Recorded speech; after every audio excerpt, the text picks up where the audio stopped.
축복합니다. 성경에서 가장 놀라운 믿음을 가졌던 사람이 여러분은 누구라고 생각하십니까? 홍해를 갈랐던 모세, 그리고 골리앗을 쓰러뜨린 어린 다윗, 그리고 여리고 성을 무너뜨린 여호수아 등등등을 떠올리실 수 있을 것 같습니다. 그런데 저는 오늘 말씀에 소개된 바로 이 사람이라고 생각을 합니다.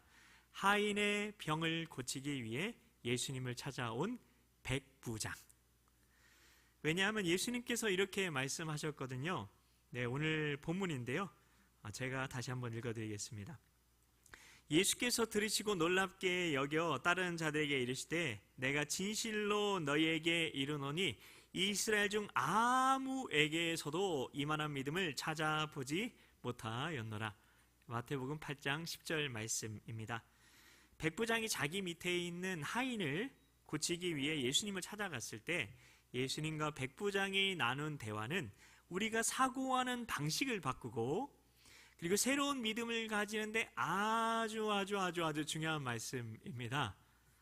이 말씀을 모르면 예수님 이후에 정말 새 언약의 삶을 살아가는 하나님의 자녀로서 우리가 어떻게 기도해야 되는지 알 수가 없습니다. 자, 예수님께서 백부장과의 대화에서 하신 아주 중요한 말씀이 있는데요. 그게 뭘까요? 1번, 내 믿음이 참 좋구나, 들어주마. 2번, 내 믿은 대로 될지어다. 네, 그렇습니다. 이 기도는 예수님께서 이미 가르쳐 주신 이 산더러 들려 바다에 던져지라 하여도 그대로 되리라 하신 마가복음 11장의 실제적인 예라고 할 수가 있습니다. 내 믿은 대로 될지어다에 담겨진 이 백부장에게 예수님께서 이렇게 선언하신 그 고백이, 그 선언이 어떤 뜻인지 한번 살펴보려고 하는데요. 첫 번째, 백부장은 믿음의 역사가 시공간을 초월해서 나타난다는 것을 알고 있었다는 겁니다. 믿음의 역사가 시공간을 초월한다는 것을 알고 있었다.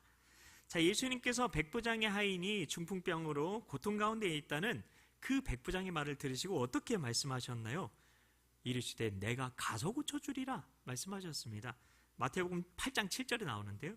가서 고쳐주겠다고 말씀한 겁니다. 그런데 백부장은 뭐라고 여기서 얘기를 하나요? 예수님 굳이 오실 필요 없습니다.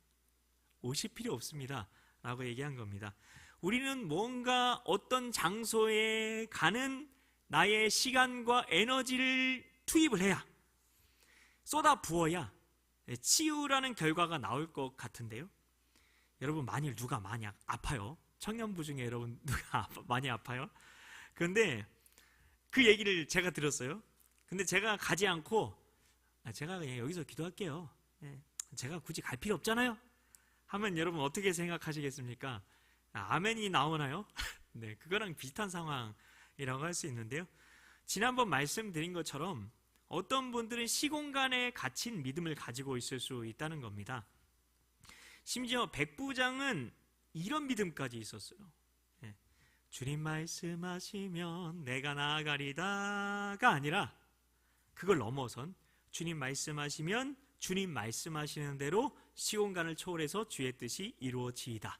이 믿음까지 백부장 가지고 있었다는 겁니다. 그가 어떻게 이런 믿음을 가지게 되었을까요? 그는 어떻게 이런 믿음을 갖게 되었는지 예수님에게 이렇게 설명을 합니다. 그 설명한 장면이 나오는데요.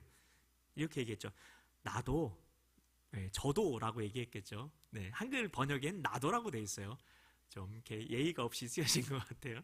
자, 나도 남의 수하에 있는 사람이요 내 아래도 군사가 있으니 이더러 가라 하면 가고 저더러 오라 하면 오고 내 종더러 이것을 하라 하면 하나이다. 자기 수하에 있는 부하들에게 말만 하면 그대로 되는 것처럼 예수님께서 말씀하시면 말씀하신 대로 이루어진다는 것을 그는 믿었던 겁니다. 이 믿음은 예수님께서 해주실 것을 믿는 내 믿음이 아닙니다. 내 믿음이 아니에요. 예수님께서 친히 자기 일을 하실 것을 예수님께서 친히 자신의 일을 자기가 하실 것에 대한 믿음인 거죠. 자, 이게 바로 백부장이 마가복음 11장 22절에 나오는 하나님의 믿음을 가졌다는 증거라는 겁니다. 자, 두 번째로 백부장이 가진 믿음은 예수님께서 말씀하시면 자기가 구하는 것을 이미 얻은 줄로 믿은 믿음이었다는 겁니다. 자, 예수님께서 내 믿은 대로 될지어다 라고 말씀하셨을 때 무슨 말을 예수님이 들으시고 예수님께서 백부장에 그 말씀을 하신 걸까요? 백부장은 이렇게 얘기했어요. 주여, 내 집에 들어오심을 나는 감당하지 못하겠사오니 다만 말씀으로만 하시옵소서. 그러면 내 하인이 낫겠사옵나이다 라고 말했던 겁니다. 예수님께서는 믿음이 무엇인지 우리에게 보여주신 겁니다. 진정한 믿음은 마음에 가득한 것을 말하는 것이라는 그런 뜻인 거예요. 선한 사람은 마음에 쌓은 선에서 선을 내고 악한 자는 그 쌓은 악에서 악을 내나니 이는 마음에 가득한 것을 입으로 말함이니라. 누가복음 6장 45절 말씀입니다. 내 믿음대로 라고 예수님께서 말씀하신 것은 우리가 말하고 믿은 것 또는 믿은 것을 말한 것을 뜻합니다. 자, 믿은 것을 말한 건 이해가 돼요. 우리 믿음으로 우리 입술로 고백하라고 하니까. 근데 왜 말하고 믿은 것이라고 얘기를 할까? 믿음의 말을 하게 되기까지 우리는 계속해서 말하게 된다는 겁니다. 그래서 하나님의 능력이 나타나는 기도를 하게 되기까지 계속해서 믿음의 말을 함으로써 그 믿음의 분량을 채워야 한다는 겁니다. 여러분 혹시 마중물이라는 물을 혹시 알고 계십니까? 네. 자, 그 물은 어떤 물일까요? 어딘가 마중 나가는 물일까요? 아니면 옛날에 우리 옛날에 할머니 할아버지 때 그렇다고 호랑이 담배 피던 시절은 아니고 그거보다는 좀 더 우리가 살던 현실에 가까운 때에 물을 지하에서 이렇게 길어 먹을 때 지하수를 끌어올려서 먹었잖아요. 근데 그 물을 끌어올리기 위해서 부는 한 바가지의 물이 바로 마중물입니다. 그처럼 우리를 통해서 믿음의 능력이 나타나기 위해서는 한 번의 말씀을 말하는 것만으로 단번에 되지 않는다는 겁니다. 이걸 알아야 됩니다. 마중물을 붓듯 믿음의 말을 계속해서 하게 될 때에 믿음의 능력이 나타나기까지 믿음의 분량을 계속 채워야 한다는 겁니다. 그러면 지하수가 콸콸 위로 샘솟아 나는 것 같이 성령의 생수의 강이 뱃속 깊은 곳에서부터 터져나온 것을 모두가 다 경험하게 된다는 겁니다. 그리고 우리의 믿음에 대해서 말을 할 때 마음으로 시게, 아주 세게 내 의지로 믿어버리는 것을 우리가 떠올리게 되기도 하는데요. 근데 성경에서 말하는 믿음은 마음과 입술의 말이 함께 이렇게 이야기를 하고 있어요. 그게 같이 나오는데요. 성령의 감동이 우리 마음에 부어지면 말씀대로 우리가 상상을 하게 되고요. 그래서 우리의 뇌조차 그것을 이루어진 현실로 바라보게 되어지게 되는데, 그러면 우리는 말씀과 연합된 감정을 갖게 돼요. 자, 우리의 감정이 어떤 것인가 한번 생각해 봅니다. 하루에도 수없이 변하는 게 우리 감정이라고 이렇게 말하고 있지 않습니까? 그래서 성경 공부할 때 이런 성경 공부 해보신 분이 계실 거예요. 기차 그림 배우신 분 계실 텐데, 그 기차는 보통 어떻게 구분이 됩니까? 1번 기관차만 있다, 2번 기관차와 객차가 있다. 네, 그렇죠. 기관차는 기차를 운전하시는 분이 타고 계시죠. 객차는 승객들이 타고 있는 그런 열차칸입니다. 그러니 기차는 뭐가 이끕니까? 기관차가 이끕니까? 아니면 객차가 이끕니까? 그렇죠? 기관차가 이끕니다. 다들 잘 알고 계시는데요. 근데 이 감정이 기관차가 되면 안 된다고 이렇게 배우셨을 거예요. 왜냐하면 하루에도 수없이 변하는 게 감정이니까. 근데 오늘 말씀처럼 여러분, 성령님께서 감정을 주관하시면 어떻게 될까요? 성령님께서 감정을 주장하시면 어떻게 될까요? 그러면 그 감정은 우리 삶을 이끌 수 있는 기관차가 될 수 있다는 겁니다. 그래서 여러분, 아주 중요한 책이 있어요.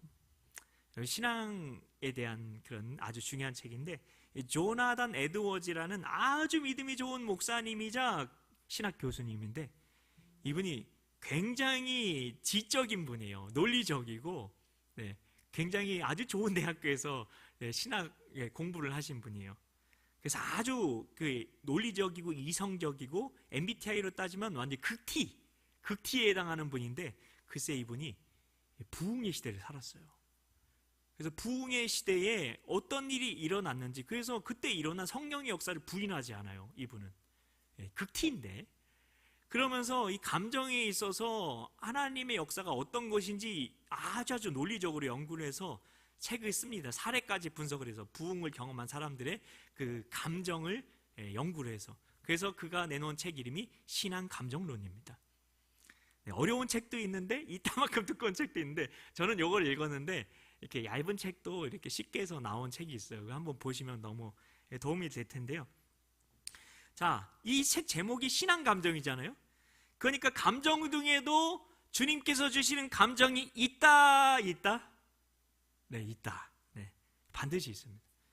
신앙 감정이라는 게 있습니다. 성령님께서 주시는 감정, 그 감동이 신앙 감정인 것이고, 우리는 그 감정을 따라서 살아갈 수 있고 가야 한다는 겁니다. 자, 감정을 부인하는 신앙생활, 그것은 하나님이 원하는 신앙생활이 절대 아닙니다. 절대 아니에요. 감정은 나쁜 거라고 막 억눌러 뿌리고 막 이게 짓누르고 막 이게 내 그 영혼에 있는 그런 옷장에다가 막 쑤셔놓고 막 못 나오게 막 이게 꼭꼭 이렇게 자물쇠 채워놓고, 그런 게 신앙생활일까요? 아닙니다. 아닙니다. 절대 아닙니다. 여러분, 감정을 영어로 뭐라고 하죠? 1번 이모티콘, 2번 이모션. 네, 이모션입니다. 네, E는 에너지를 뜻하죠. 에너지. 모션은 움직임입니다. 자, 그래서 에너지의 움직임이 감정인 거예요. 감정이 일어나야 그 동기부여도 되는 거고, 감정이 일어나야 힘도 나는 거고요, 감정이 일어나야 할 맛도 나는 겁니다. 그래서 하나님이 뭐라고 얘기하셨습니까? 항상 억눌러 삐라, 아니면 항상 기뻐하라. 그렇죠? 범사에 짓눌러라, 아니면 범사에 감사하라. 그렇죠? 우리는 마귀에게 속으면 안 됩니다. 주 안에서 우리가 감정 표현도 자유로워져야 되는 거고, 그리고 자유로워질 수 있다는 겁니다. 이렇게 말씀에 따른 감정이 내게 일어나게 될 때, 그게 우리가 마음으로 믿어 의에 이른다 할 때 그 상태인 겁니다. 우리의 마음으로 푸른 마르고 꽃은 시드나 주의 말씀은 영원해, 그 영원한 말씀에 신앙 감정으로 동의하게 되는 겁니다. 그 감정이 연합되는 겁니다. 그리고 그것을 내 입술로 말하는 거예요. 그것을. 그러면 그때 비로소 하나님이 이르시되 빛이 있으라 하시니 빛이 있었고의 하나님 나라의 역사가 나타나게 되는 겁니다. 그리고 요즘 우리가 하나님의 음성을 듣는 독서를 계속 하고 있는데요, 이거 해보니까 너무 좋아요. 네, 여러분 꼭 다음 기회에는 하셔도 되고 중간에 들어오셔도 됩니다. 자, 근데 이 독서에서 계속 보고 있는 것처럼 우리가 말한 대로 하는 그 믿음의 순종을 통해 그 말씀이 이 땅 가운데 내가 가는 곳마다 이루어지게 됩니다. 제가 겪은 일이 있습니다. 여러분이 보기에 제가 운동을 잘할 것 같나요? 못할 것 같나요? 자, 제 질문에 그 답은 늘 두 번째니까 잘 못해요. 근데 제 외모를 본 사람은 운동을 못한다고 생각하는 사람이 단 한 사람도 없습니다. 새까마니까 운동을 잘할 거다 이렇게 생각을 하는데요, 그런 저였으니까 제가 단기 선교를 예수전도단에서 제가 훈련받고 준비를 하는데 워십을 준비하잖아요. 워십을. 자, 그런데 워십 댄스가 제가 안 되었을까요? 안 되었을까요? 네, 안 되었습니다. 오직 앞에서 인도하시는 분이 한숨만 푹푹 쉬는 거예요. 네. 그리고 제가 언제 이야기를 드렸는지 모르겠는데, 저는 앞에 나가서 무언가를 할 수 있는 사람이 전혀 아니었습니다. 아무것도 못했어요. 앞에 나가서 찬양하려고 하면 사시나무 떨도 떨리고 정말 머리가 하얗게 되는, 그게 저였는데, 제가 어떻게 이 앞에 나와서 찬양도 하고 설교도 하고 하는 걸까요? 하나님의 음성을 듣는 큐티를 계속해서 그렇다. 자, 여러분도 꼭 같이 계속 하시라. 자, 여호수아서 말씀으로 그때 큐티를 하고 있었는데요, 하나님이 큐티 가운데 말씀하시는 거예요. 요단강을 건너는 장면에서 요단강에 발을 집어 넣었을 때 요단강이 말라서 건너게 된 그 말씀을 통해서 이렇게 마음을 주시는 거예요. 사랑하는 지원아, 네가 네 발을 디디면 그러면 내가 할게. 너는 앞에 서는 것만 해. 그러면 내가 다 할게. 그래서 저는 그 이후로 앞에 서는 순종만 했어요. 그랬더니 저를 통해 주의 뜻이 이루어지기 시작하더라고요. 마지막에 그 워십 댄스 잘 했어요. 네, 잘하게 됐어요. 네. 믿음의 순종을 통해서 내 머리로는 믿어지지 않아도 주님께서 주시는 감동에 따라 행할 때 주님의 뜻이 이 땅 가운데 최종적으로 이루어지게 된다는 겁니다. 셋째로 백부장이 가진 그 믿음을 보시고 내 믿음대로 될지어다라고 예수님께서 말씀하신 그 말씀이 내게 체험이 되려면 역사의 흐름과 과학의 발전을 통해서 그냥 지금까지 그냥 대대손손이 이어져 내려온 그런 사고의 체계들, 그런 것들이 모두 학문과 여러 가지 그 부모님의 말과 그리고 전통과 그 공동체의 뭐 그런 것들 문화를 통해서 다 내게 스며들어 온 게 있는데 그걸 바로 인식 체계라고 합니다. 백부장과의 대화를 통해 우리에게 남겨주신 그 말씀에 담겨진, 근데 여러분 굉장히 놀라운 비밀이 있습니다. 그 비밀은 보이지 않는 인간의 마음의 믿음이라는 겁니다. 보이지 않는 인간의 마음의 믿음. 요 말만 기억하시면 오늘 말씀의 핵심입니다. 자, 이건 생각과 감정, 의지, 요걸 지정의라고 하죠. 자, 요거를 마음이라고 하는데요. 그것 플러스 우리 입에서 나온 말까지를 포함하는데요. 그게 바로 보이지 않는 인간의 마음의 믿음을 얘기하는 거예요. 왜냐하면 믿음에는 마음과 입술의 고백이 늘 함께한다고 얘기를 하니까요. 자, 인간의 마음의 믿음이 눈에 보이는 물질의 세계에 영향을 미친다는 겁니다. 자, 이거 굉장히 놀라운 걸 얘기를 드릴게요. 자, 우리 이전 시대를 살던 사람들은 데카르트, 뉴턴이 만들어 놓은 세상을 보는 눈을 가지고 살았어요. 이것을 이렇게 세상을 보는 눈을 인식체계라고 불렀는데요. 이 시스템은 정신은 비물질적인 것은 물질 세계에 아무 영향도 미치지 못한다고 보았습니다. 과학적으로만 세상을 보는 거예요. 눈에 보이는 물질 세계의 관점에서만. 원인이 있어야 결과가 있다는 인과의 원리에 따라서만 세상을 보는 안경이 데카르트, 뉴턴이 만든 인식체계였어요. 우리는 자기도 모르게 이런 인식체계로 세상을 보고 있는 겁니다. 우리는 눈에 보이지 않는 정신과 눈에 보이는 물질은 연결될 수 없다는, 그래서 생각을 나도 모르게 잠재의식 속에 하고 있다는 겁니다. 근데 심리학과 정신의학은 정신이 어떤 것인지를 분명히 그런 연구를 통해서, 과학의 발전을 통해서 분명히 알게 해 주었어요. 근데 아직 많은 사람이 정신이 물질에 영향을 미치는 것이 아니라 물질이 마음을 지배한다고만 봅니다. 그래서 대부분 교회에 나오시는 대부분의 성도님들, 우리 교회는 아니고 대부분 교회 성도님들, 자, 그 성도님들은 자기 믿음만 아니라 자기 삶이 환경의 영향을 받는다고 생각을 합니다. 믿음도 환경의 영향을 받고 자기 삶도 환경의 영향을 받는다고 생각을 하는 거죠. 그래서 늘 뭐뭐뭐 때문에 내가 뭐뭐하게 되었다는 생각을 하고 말을 합니다. 그런데 하나님의 말씀은 어떻습니까? 1번, 우리는 환경의 지배에서 못 벗어나는 환경의 노예다 라고 말하나요? 아니면 2번, 우리의 믿음으로 환경을 변화시킬 수 있는 게 나다 라고 말을 하나요? 네, 그렇습니다. 왜요? 우리 안에 누가 오셔서요? 성령이 참말로 오셨네. 성령이 참말로 오셨네. 자, 지금 우리 안에 성령께서 계시고 우리가 믿은 대로 말하면 우리 말이 어떻게 되느냐? 요한복음 6장 63절, 살리는 것은 영이니 라고 얘기했습니다. 내가 너에게 이런 말은 영이요 생명이라 말씀하셨습니다.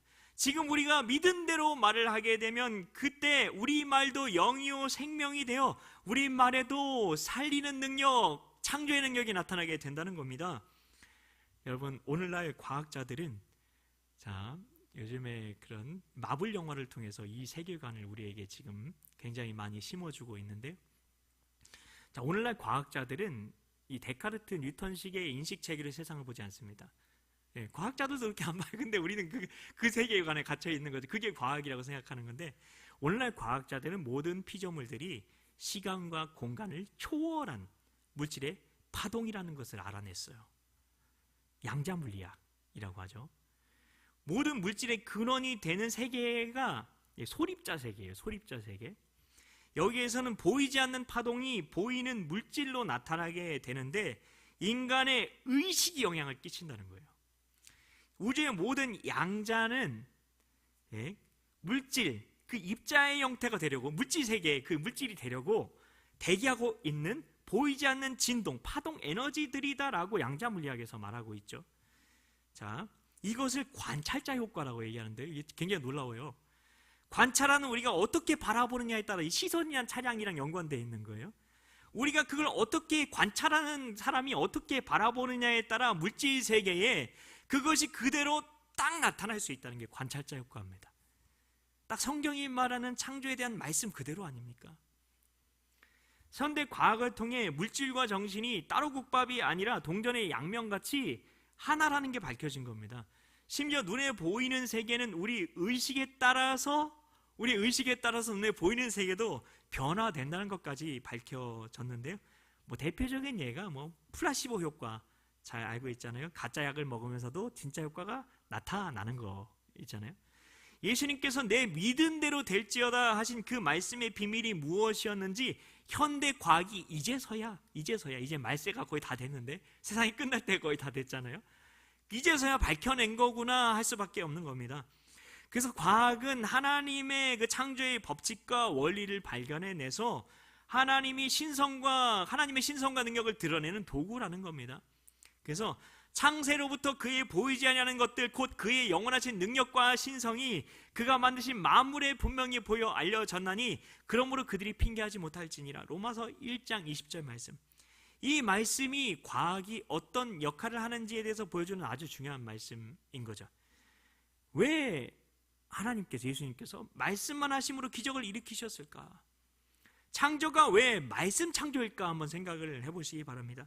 우리가 무언가 만들려면 손과 발을 사용해서 물질 세계에 우리가 하려면 재료를 가지고 뚝딱뚝딱 에너지와 시간을 쏟아야 하잖아요. 그런데 하나님은 영원 가운데 계신 하나님이라는 걸 기억해. 영원. 자, 시간과 공간을 초월해 계신 하나님이라는 거죠. 자, 그 하나님께서 창조하신 방법은 우리와 달리 말씀만으로 이루어졌다는 겁니다. 영이요 생명이신 하나님의 말씀이 선포될 때 그 실체가 물질 세계에 나타난 겁니다. 생각해 보세요.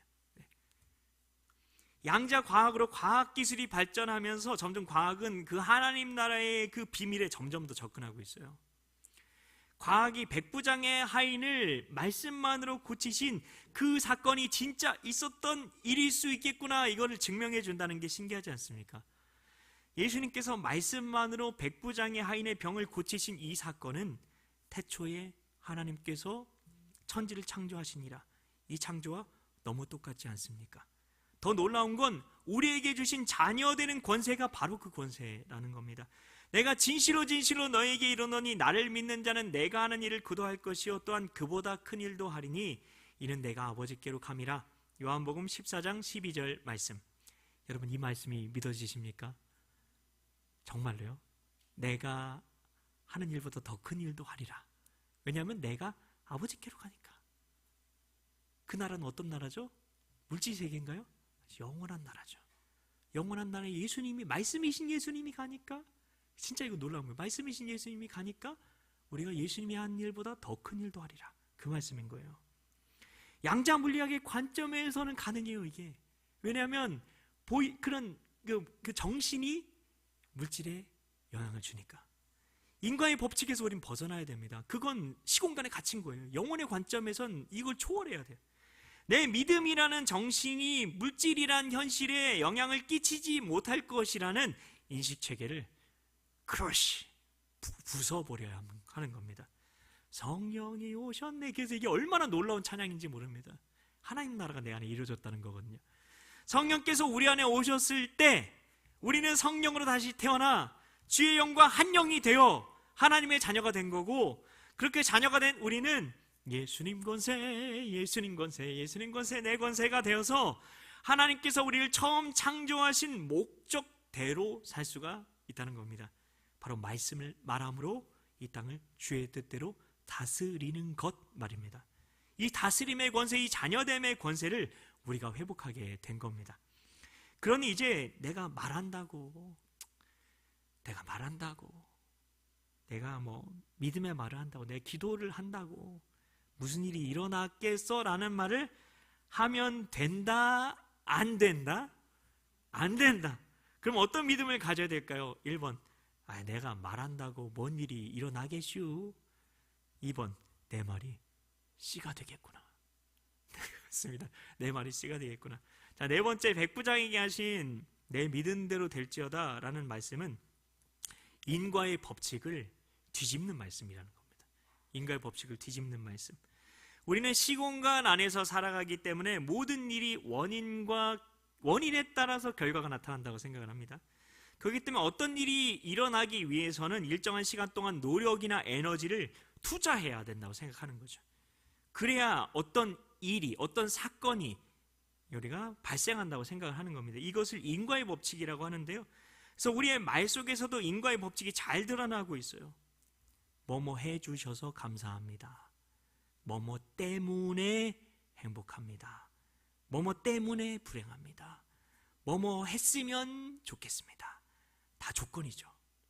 다 조건이죠. 원인 결과죠. 원인 결과, 원인 결과. 그래서 우리는 내가 과거에 경험한 것을 내가 해석해서 판단한 대로 말하며 살아가는 겁니다. 그렇기 때문에 내가 경험한 것만 말하며 살아가게 됩니다. 왜냐하면 그것만 믿어지니까. 경험한 것만 믿어지니까. 어떤 원인 때문에 어떤 결과가 일어났다는 그 경험된 것만 믿어지니까요. 우리가 미래에 대해서 예측을 하기도 하는데요. 그것도 과거에 내가 경험한 것을 가지고 이랬으니까 이럴 거다라고 과거에라는 그 경험이라는 원인을 가지고 미래라는 결과를 예측할 수밖에 없는 거죠. 원인이 과거고요, 미래가 결과입니다. 참 무서운 거예요. 그 틀 안에 우리가 갇혀 있는 거예요. 아무것도 경험할 수가 없어요. 그러면 우리의 믿음은 철저하게 지금 인과의 법칙 안에 갇혀 있는 게 보이십니까? 시간 안에 갇혀 있는 게 보이십니까? 질병을 가진 사람을 한번 생각해 봅시다. 그들은 자기가 이제까지 그 질병에 대해서 경험한 것을, 내가 진짜 경험했으니까 그 경험한 것을 있는 그대로 말하고 지금 느끼는 고통에 대해서 말로 표현합니다. 그것과 다르게 생각하고 느끼고 말하는 것에 대해서는 이해하지 못하는 거예요. 그게 오히려 그렇게 말하고 생각하는 것을 이상하게 생각하게 됩니다. 자기는 이 질병이 어떻게 자기를 괴롭히고 어떤 증상이 있는지를 가지고 판단하고 있다고, 자기는 논리적으로 그리고 합리적으로 지금 판단하고 있다고 믿기 때문인 겁니다. 내가 경험했으니까, 나 경험했다는 겁니다. 내가 이 질병에 대해서는 내가 더 잘 안다는 겁니다. 원인에 따라서 결과를 말하고 있는 거고, 그것을 겪지 않는 사람은 이 고통을 모른다고 하면서 인과의 법칙에서 벗어난 치유하는 믿음을 갖지를 못하는 겁니다. 하나님께 기도하라고 하면 우리는 어떻게 기도합니까? 1번, 주님께서 치유해 주셨습니다. 2번, 주님께서 치유해 주셨으면 좋겠다고 하거나 주님께서 치유해 주실 것을 믿습니다 라고 말한다.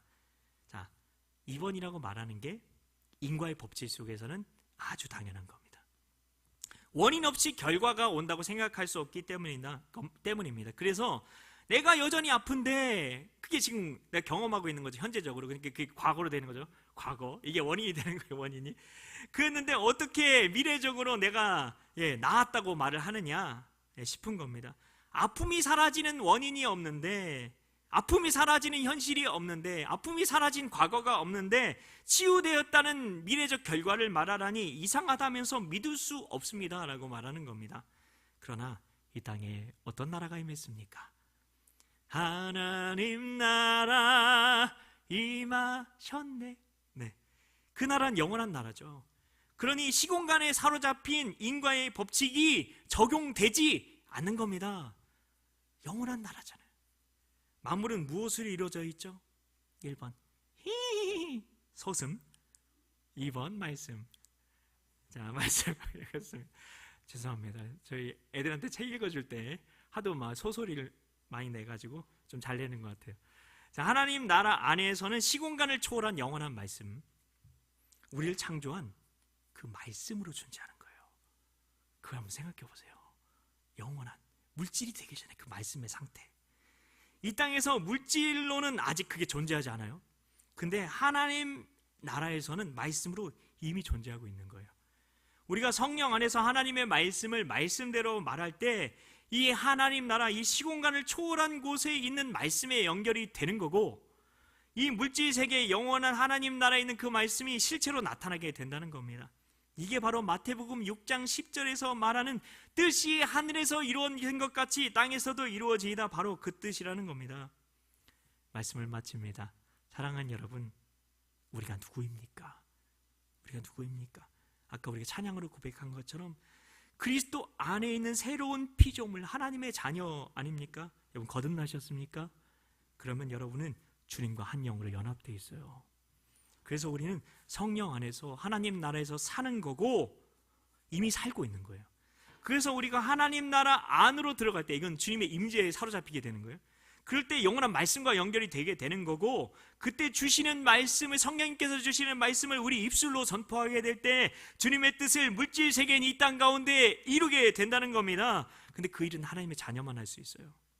왜냐하면 그 나라로 들어갈 수 있는 건 자녀들만 가능하기 때문입니다. 우리가 하나님의 자녀라면, 내가 성령 안에서 믿음으로 하나님께서 감동 주신 것을 입술로 고백했을 때 그 믿음대로 내 문제가 해결이 되고 질병이 치유되고 하나님의 뜻이 이루어지게 된다는 겁니다.